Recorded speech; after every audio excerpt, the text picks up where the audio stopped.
describe in one word so far our trip here for the first time, I can only use one word: inspirational. And being in Jerusalem, in that, truly inspired by the whole history and everything. There's a reason it's been said that blessed are the peacemakers. And the director was talking about this, showing out graphs about nuclear deployments or maritime intervention and all that. I hope that this center will soon be talking about rebuilding Iran, developing water resources, bringing investment in the most afflicted areas, rather than to worry about all that negativity that exists. That's why we are all here and hoping for a future.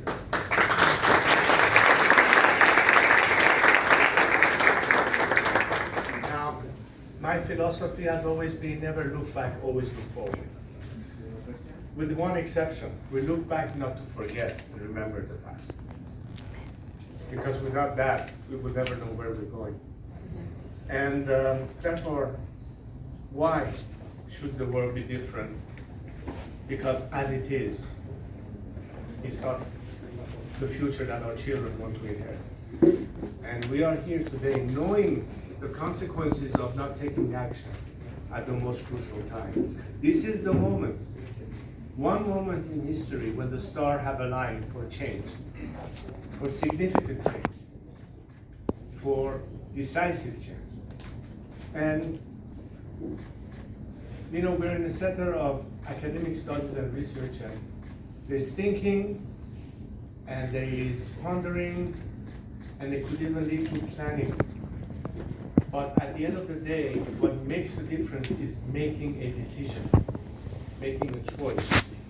And in this case, we have to ask, beyond the obvious commonality of interest that Israelis and Iranians have together as natural partners and allies, for the rest of the world to finally decide which side of history do they want to stand. Do they stand with us, or do they remain silent? Talking about inspiration, Martin Luther King once said, we will remember not the words of our enemies, but the silence of our friends. Having said that, and I would much rather hear your question and answer them than give you a lecture, even though it's a podium. Every time you get behind the podium, you get sort of like excited about talking.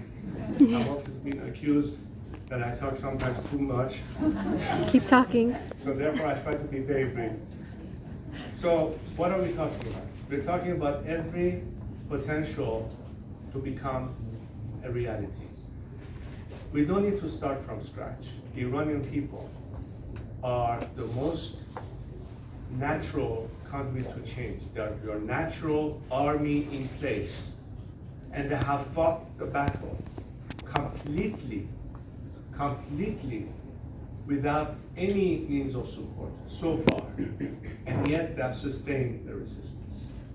Imagine what they could do if they had real support. When we hear, and I talk to them all the time, including political prisoners, and they don't say, come and liberate us. They come and say, we'll do the job, but give us internet access. Give us funding so we can organize labor strikes, so we can finally push this regime over the cliff. For that, we need international support and coordination. For that, we need resources.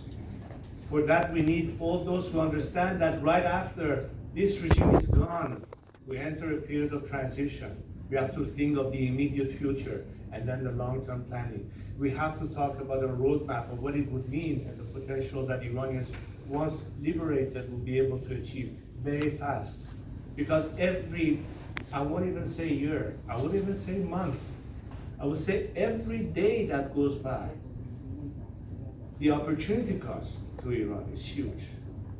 Just on the environmental matter. And that's one of the reasons I wanted to come to Israel, besides the obvious, was also knowing that the best experts and scientists in the field can deal with our water crisis, which is not just an Iranian problem, it's a regional problem. But imagine if you don't address that. Our whole ecosystem depends on that. If you want to develop tourism tomorrow as a major industry, what are the people going to come and watch? Dried rivers in Isfahan? Dried lakes in Oromia?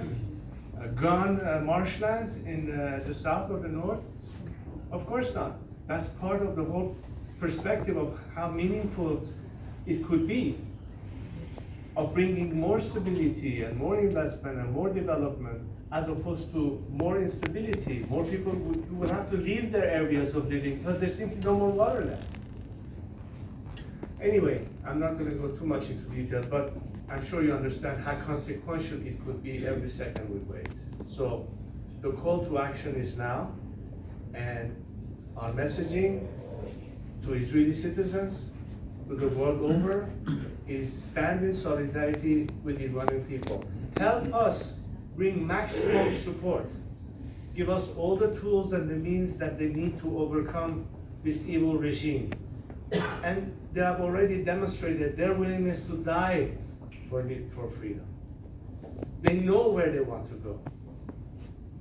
All they need is an extra hand. And I hope that as a result of this trip, I've been able to attract attention to the issue, to prove to the whole world that the Islamic regime in Iran is an aberration and not the norm. And I hope that any reference from here on is to tell that we make a distinction between Iran and its people and the Islamic regime ruling them.